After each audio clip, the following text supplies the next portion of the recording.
So, first, I'd like to thank you for sending your slave to me and become more easily trained by you. If you didn't and are here because the slave wanted you to know how to use its triggers, then I'm especially grateful for giving this a chance, and I honestly think you will be sending more here for training after this. The triggers I'm implanting and that you will want to use are in this order as follows: sleepwalk, ripcord, singularity, and lastly, slave. These triggers will have more effect the more they are used properly in practice. I will go over the practice exercises in a minute. First, let's go over how and when to use the triggers on your pet. First is sleepwalk. You can use it in writing, you can say it, you can even spell it out. Use sleepwalk to engage the slave. It begins the obedience, but you should think of it as engaging in emotional intimacy, as it opens up the sub's mind to you and its heart. Use this to start. Think of it as foreplay, and really combine it with foreplay.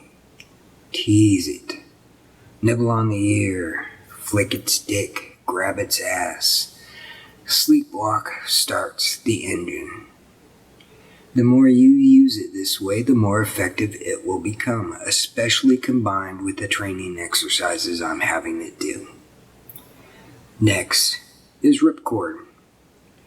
Think of ripcord as it's time to fuck. Sleepwalk is turning on the engine, but ripcord is stepping on the gas. The slave should want to fuck, need to be fucked with ripcord. Ripcord is what it's worked up to in its edging training. Ripcord means raw fucking, so the more you use it that way, the better it works. The goal of these triggers is so that you want to have it work it up each time when you use it. But train it on these triggers and use them correctly, and they will be all you need. Next up is the fun one. Singularity. Singularity is used for pushing the sub past its limits, but it smashes down on the conscious reaction to things it thinks it knows. Use it when trying new play the sub is nervous about. When the slave hears singularity, its mind will focus on that moment. It won't think of anything else, just its present reality. It will push out limiting thoughts and just indulge and engage in that moment. So you should use singularity when you want to train it to do something new, when you need to push it past its boundaries. This is the climax trigger for it, so it will be hesitant, but it will love hearing it. And last but not least is the aftercare trigger of the slave. Just hearing you call it slave and say slave will endear it to you. The more it hears it in your voice, the closer it will be bonded to you. That's why I picked the word slave, so you can use it in aftercare. When it's searching for that emotional connection, it will become bonded to you. It will fall in love and become even more mindless for you. Often, Neverland mentally, it's just happy to be around you, basking in your presence, and every time it hears that word, slave, it will become more infatuated with you. You should use them in order, but you can use slave anytime.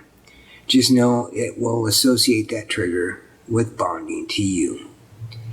And remember, like I said, these should work in writing or anytime the slave focuses on the word in its mind.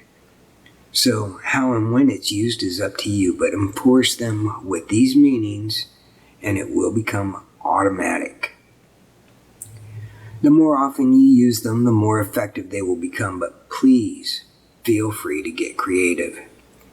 These triggers are just tools for you to use anyways, and as you see fit to use your subject. So, thank you again for taking time to watch this and learn why and how these triggers work. I wish you the best of luck and happy play with them. Feel free to email me with any questions at any time that I can help with. Enjoy.